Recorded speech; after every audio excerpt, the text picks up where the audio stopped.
문갑식의 진짜 TV입니다. 오늘도 월간 조선의 박희석 기자 나왔습니다. 박 기자를 제가 마동석으로 표현했더니 이대근이라고 하는 분도 있는데 봤어요?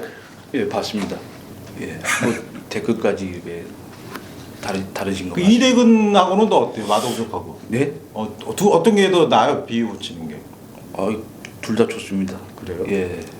여러분 그 이대근 씨에 관련돼서 제가 재밌는 얘기 하나 해드릴게요. 옛날에 그 이대근 씨 이름이 큰 대자에 뿌리 근자잖아요. 그래서 한 주간지에 썬데이 서울인가 예전에 뭐 한 30년 전쯤 될 겁니다. 그 이대근 씨가 제일 곤혹스러운 때가 대중목욕탕에 갈 때래요. 대중목욕탕에 가면 사람들이 이대근이는 얼마나 할까 그랬고 특정 부위만 계속 노려보는 바람에 자기가 아주 그 대중목욕탕에 갈 때마다 그 난감했다고 하는 그 인터뷰 기사를 읽은 적이 있습니다. 자, 오늘이 노무현 전 대통령이 경남 자기 고향 네. 진영의 부엉이 바위에서 뛰어내려갔고 네. 생을 마감한 지 10주년이 되는 날이죠. 그렇습니다. 그런데 문재인 대통령은 봉화마을에 안 간다면서요? 예. 왜 안 가는 겁니까? 문재인 대통령이 2년 전에 네. 그러니까 대통령에 취임한 직후 네. 그러니까 이제 소위 노무현 8주 서거 8주년 추도식에 네. 참석해 가지고 네. 노무현 대통령과 그 지지자들 앞에서 약속을 했습니다. 네. 현직 대통령으로서는 이번이 마지막 방문이다. 네. 뭐 갑자기 무슨 소리냐 했더니 당신이 너무 그립고 보고 싶지만 네. 내가 임기 동안 당신을 내 가슴에만 묻어놓고 있겠다. 네. 그리고 내가 성공한 대통령이 돼서 네. 임기를 무사히 마친 다음에 다시 봉화마을에 찾아오겠다. 그때 다시 찾아뵙겠다. 그러니까 여기서 중요한 거는 성공한 대통령이 돼서 네. 그겁니다. 근데 지금 2년째인데 뭐 별로 성공했다고 보기가 힘든데. 그러니까요. 그래서 제가 오늘 그 제목을 갖다가 네.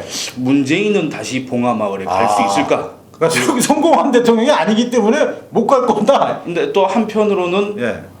원체 이제 뭐 일반적인 네. 그 문재인 대통령과 이 정부를 갖다 비판하는 네. 사람들의 생각과 전혀 다른 생각을 하지 않습니까? 네, 네. 그래서 이 성공의 기준도 네. 다를 거라고 저는 또 생각이 되는데, 네. 그러니까 뭐냐면 우리가 지금 노무현 정권 시기를 이제 생각을 해보면 네. 그게 과연 그때가 그렇게 대한민국이 참 그 훌륭한 나라였고 그때 당시에 정권이 참 그 훌륭한 정권이었고 이런 생각은 저는 안 드는데 네. 지금 그 노무현 지지자, 문재인 지지자 그러니까 소위 노빠 문빠들은 이렇게 회상을 하지 않습니까? 그래서 또 모르겠습니다. 태평성대라고 회상을 하는데 제 네. 기억에는 그때만큼 개판이었던 거의 적도 사실 무슨- 없었어요. 그거 시끄럽기만 하고. 마치 무슨 요순 시절을 갖다가 그래. 떠올리듯이 그 얘기를 하는데 그 아닌 것 같습니다. 그다음에 문재인 대통령의 어록 중에 이런 게 있죠. 노무현이란 이름은 반칙과 특권이 없는 세상, 네. 상식과 원칙이 통하는 세상의 상징이 되었다. 진짜 그렇습니까? 문재인 대통령이니까 2년 전 봉화마을에서 열린 추도식에서 네. 이제 추도사를 하면서 이런 내용들을 얘기했었습니다. 네. 근데 반칙과 특권이 없는 세상, 네. 상식과 원칙이 통하는 세상의 상징이 노무현이라는 주장입니다. 네. 근데 반칙, 네. 반칙이라면 이게 뭐 이제 법을 어겼을 때 이제 응당한 네. 처벌을 받고 뭐 이런 거 아니겠습니까? 그렇죠. 아니면은 이제 어떤 특권층이 권력형 비리가 없고 네. 이런 게 반칙이 없는 세상 아닙니까? 네. 근데 무지하게 많았잖아요. 가장 대표적인 거는 네. 물론 이거는 이제 뭐 공소권 없음으로 네. 사건이 종결되기 그것도 이제 그 피의자가 스스로 죽음을 택했기 스스로 때문에. 이제 생을 마감했기 때문에 네. 공소권 없음을 됐는데 네. 노무현 네. 2009년 4월 7일 홈페이지에다가 자기 홈페이지에다가 네. 아내가 받았다는 취지로 네. 뭐냐면은 박연차한테서 네. 박연차 태광실업 회장한테서 돈을 받은 네. 600만 달러 예. 아니 그러니까 권양숙 씨는 100만 달러. 네. 그다음에 나머지 500만 달러는 이제 조카 사이 연초로가 네. 받았는데 네. 이제 이 100만 달러에 대해서는 아내가 받았다. 네. 그 혐의는 정상문 그 노무현 정부 당시의 총무비서관이 그렇죠. 아니라 우리 집사람이 받은 것이다. 아. 근데 다만 미처 갚지 못한 빚이 남아 있었기 때문에 그거 빌린 거다. 아, 예. 이렇게 주장을 했습니다. 근데 이거 가지고 문재인 대통령은 대선 당시에 네. 그 TV 토론회에서 홍준표 네. 당시 자유한국당 후보가 네. 이 문제를 지적하자 그 법적 책임져야 된다고 네. 이렇게 따져 물었는데 네. 노무현 대통령이 스스로 밝힌 겁니다. 돈을 네. 받았다는 사실은 네. 그게 과연 뇌물인지 아닌지는 아직 밝혀지진 않았지만은 네. 돈을 받은 건 인정했지 않습니까? 그렇군요. 그리고 누누이 제가 말씀드리지만 한국인들이 양냄비 근성이 있어서 흥분도 잘하지만 망각도 잘하는데 노무현 전 대통령 시절에 2008년 11월에는 그 형인 노건평. 예. 그러니까 그때 당시에 이 노무현 대통령 제가 오늘은 사진을 좀 크게 뽑았거든요. 예. 그때 당시에 이 노무현 대통령이 뭐 여러 가지 그 자기 정권 시기에 있었던 비리 의혹에 대해서 이렇게 수사를 받기 위해서 검찰에 소환됐지 않습니까? 네. 그때 당시. 근데 그 지금 말씀하신 그 아내가 받았다. 네. 권양숙 씨, 여기 권양숙 씨지 않습니까? 네. 지금 울고 있는데. 네. 그리고 돈 많이 주면 그 노건평, 노무현 형, 봉화대군. 네. 노건평 형 이 사람도 얼마나 문제가 많이 있었습니까? 아, 저 농협중앙회 네. 세종증권 민수 로비 의혹 네. 비롯해서 그 제가 2011년도 당시에 봉화마을에 갔을 때 이제 네. 제가 그 집 앞에서 한 3박 4일 동안 있었는데 네. 꿔치기를 네. 하고 있었는데 네. 근데 결국에 마지막 날 같이 이제 들어가서 술을 마셨습니다. 네, 집에서. 네, 자기 신세 한탄을 하는데 네, 뭐라고 해요? 그러니까 뭐 자기는 잘못이 없다. 네. 근데 이 뭐 약간 정치 공세로 인해서 자기가 희생양이 됐는데 네. 그래서 죄 없는 우리 동생도 죽었다. 네. 뭐 이런 취지로 저한테 주장을 했는데 네. 뭐 전혀 저는 공감을 하지 못했었습니다. 그렇군요. 이게 주변에 그 항상 그 김대중, 김영삼 대통령 때도 마찬가지였지만 주변에 아들, 형제들이 이 말썽을 부리면요 꼭 사단이 나는 거예요. 근데 지금 뭐 문 대통령도 보면 아들 문준용 씨 취업 의혹 비리도 아직 끝나지도 않았고 딸 다혜 씨는 지금 어디에 가 있는지도 모르고 이러는데 또 부인까지 또 요새 구설수에 오르고 이건 또 뭡니까? 좀 누굽니까? 노무현 아들. 네네. 이름이 갑자기 노건호. 노건호 씨입니다. 노건호 씨. 예. 그리고 그때 지금 박근혜 뭐 청와대 국정원 뭐 특활비 문제도 계속 지적되지 않습니까? 네. 근데 그때 당시에 노무현 당시 때도 네. 이 정상문 총무비서관이 네. 대통령의 위임을 받았다면서 네. 2004년부터 2007년까지 특활비 청와대 특활비 12억 5천만 원을 횡령했습니다. 횡령했어요? 이거는 확정 판결을 받은 겁니다. 그렇군요. 예. 그래놓고 무슨 박근혜가 어쩌고 박근혜 전 대통령이 어쩌고 그러니까 한국인들을 다 개돼지로 생각하기 때문에 그런 모략과 정치 공작이 통하는 거예요. 한국 사람들은 그 기억력이 별로 없거든. 그래서 저희 같은 기자들이 계속적으로 여러분께 이런 내용을 환기시켜 드립니다. 2004년부터 2007년까지요. 청와대 특활비 12억 5천만 원을 꿀꺽했어요. 횡령. 근데 이게 뭐냐면 네. 참 그 얘기를 들으면 또 약간 이해가 안 되는 부분이 네. 노무현 대통령이 위임을 했다는 겁니다. 네. 왜냐하면 퇴임 이후에 네. 그 자기 이제 식구들 네. 이런 거 이제 좀 챙겨야 되니까 네. 나는 돈이 없으니까 이런 걸 좀 하자 이런 취지로 얘기를 했다고 주장하면서도 네. 근데 대통령이 그 과정에 개입은 안 했다 이렇게 주장을 했었습니다.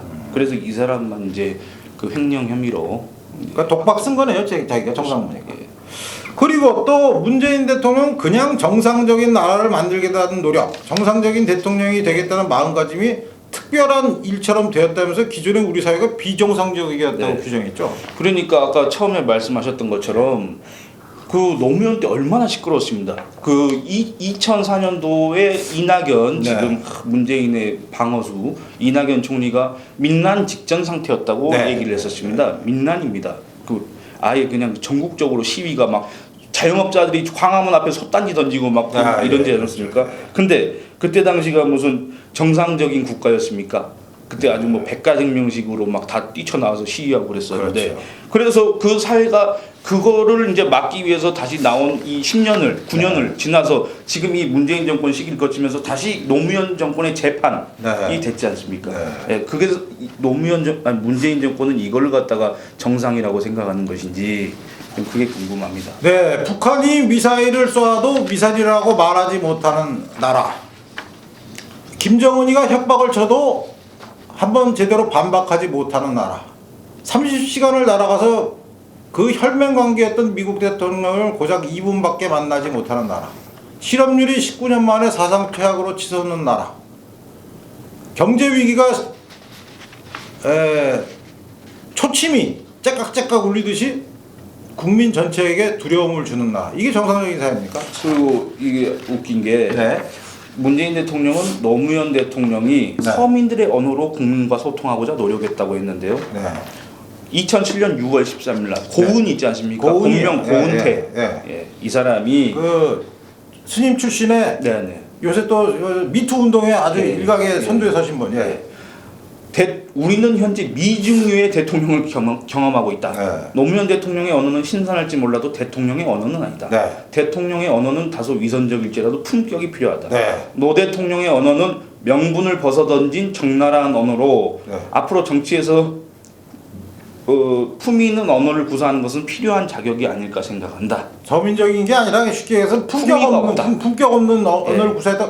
오랜만에 옳은말했네요 고은이가 그 당시에는. 예, 12년 전입니다. 12년 전에는 옳은말을. 근데 또 12년 전에 옳은말 하면서 그날 저녁에 술 한잔 하면서 또 무슨 짓을 저질렀는지는. 아니 그러니까 이게 2007년 당시에는 네. 지금은 막 노무현 막 이러지만은 네. 2007년 때는 모든 사람들이 다 이게 다 노무현 때문이다 그러지 않습니까? 그러니까 이 사람도 이제 거기에 대열에 동참한 것 같습니다. 그렇군요. 그다음에 2006년 2월 22일 날 이낙연 네. 현재 총리가 얘기한 걸 보면 네. 뭐라 그랬죠? 그러니까 문재인 대통령은 이상은 높았지만 힘이 부족했다 네. 이렇게 했는데 이낙연 총리 네. 그때 당시에 새천년 민주당 이낙연 원내대표는요 네. 열정은 있었는지 몰라도 능력이 모자랐다. 무능과 정권 담당자들이 무능하고 미숙했다. 네. 부족한 역량이 특정 가치에 대한 과도한 집착으로 더욱 제약됐다. 네. 분열과 갈등을 아무렇지 않게 여겼다. 네. 이렇게 비판을 했었습니다. 네. 예. 근데 오늘은 이따가 오후에 봉화마을에 가서 무슨 얘기를 할지 모르겠습니다. 그렇군요. 네. 또 이 방송을 보시는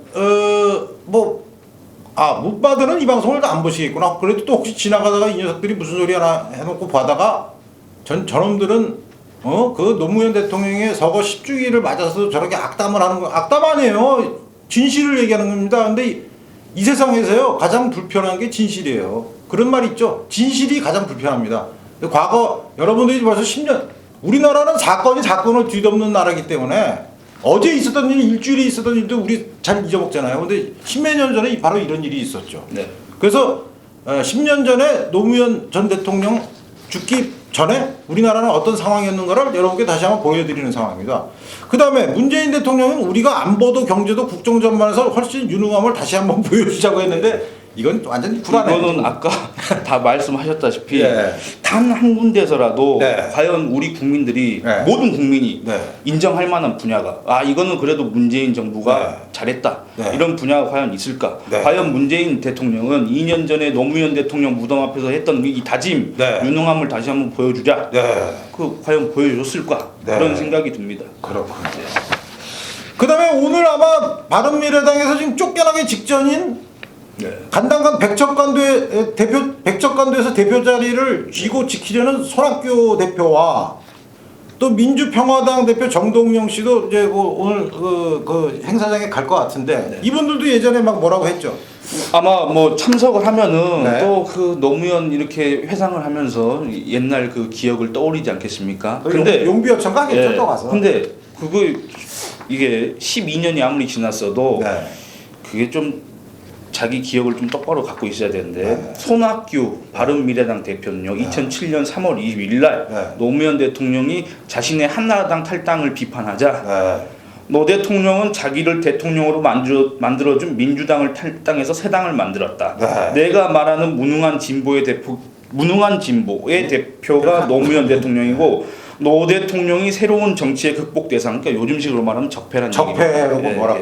그다음에 정동영. 예. 정동영은 뭐 열린우리당 창당의 주역이고 네. 노무현 때 통일부 장관하면서 자기가 소위 뭐 개성공단의 산파 역할을 했다고 네. 주장을 하고 네. 그러다가 갑자기 노무현 인기가 떨어지니까 또 탈당을 해서 뭐 네. 대통합민주신당 거기 네. 후보로 나왔지 않습니까? 이분도 대표적 철새 정치인이죠.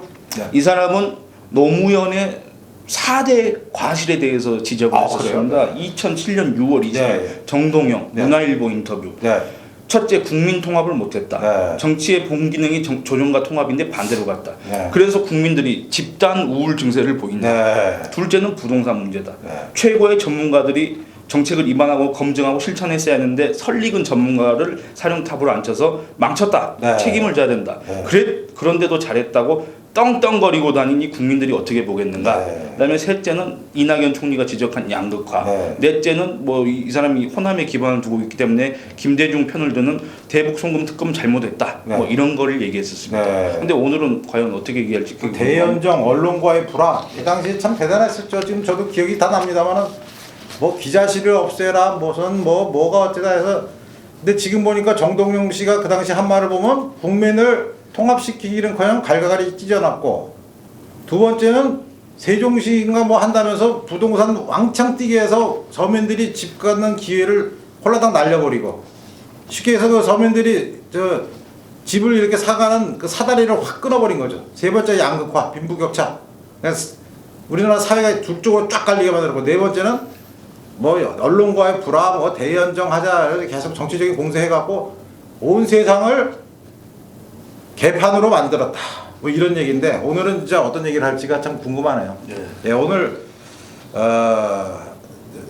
노무현 전 대통령이 봉화의 부엉이 마을에서 투신하신 지 정확히 10년 되는 날입니다. 그런데 뭐 한 개인에 대한 추모는 좋지만 있는 사실은 그래도 저희가 기억을 해야죠. 네. 그런 차원에서 저희가 그 10년 전에 과연 어떠한 일들이 있었고 그리고 문재인 대통령은 자기는 선거한 대통령이 되지 않고서는 봉화마을로 돌아오지 않겠다. 뭐 그런 뜻으로 네. 쉽게 하면 출사표를 넘긴 그렇습니다. 한 건데 네. 지금까지 2년 동안의 한 성적을 보면 영원히 못 갈 것 같은 불길한 예감이 참나 이거 뭐 한마디 할 얘기가 남은 것 같은데 없습니다. 아 그래요.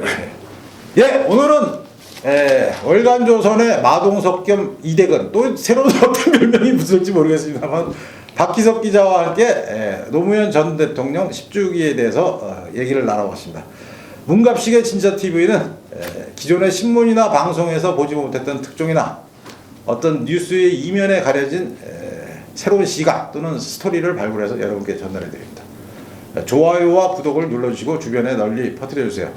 댓글 보니까 어떤 분들이 이렇게 내용은 좋은데 왜 구독자 수가 이렇게 비실비실 올라가냐 하는데 비실비실은 아닌 것 같고 이렇게 차곡차곡 올라가는데 저희는 꼭 일확천금을 노리는 스타일은 아니니까 여러분께서 꾸벅꾸벅해서 한 열흘쯤 후에는 한 3만 찍고 또 이달 6월 말쯤에는 한 4만 가고 이렇게 차곡차곡 올라가면 좀 만족합니다. 그리고 여력이 좀 되시는 분들은 뭐 월간조선 구독도 좀 해주시고 후원도 해주시면 저희 기자들이 이 밀폐된 공간에서 땀을 뻘뻘 흘리면서 이 뉴스를 만들다가 나가서 시원한 냉면이라도 한 그릇 먹을 수 있게 도와주십시오. 감사합니다.